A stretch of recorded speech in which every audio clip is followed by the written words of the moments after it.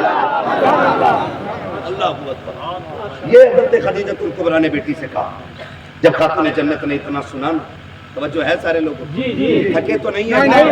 نہیں تھکے نا؟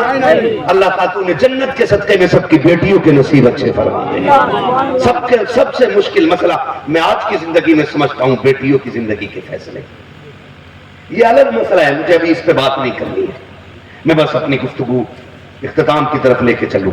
آپ سے میری گزارش ہے جتنی دیر سنے محبت سے سنے۔ ابھی پیچھے والے بھیا تھکے تو نہیں ہے نا؟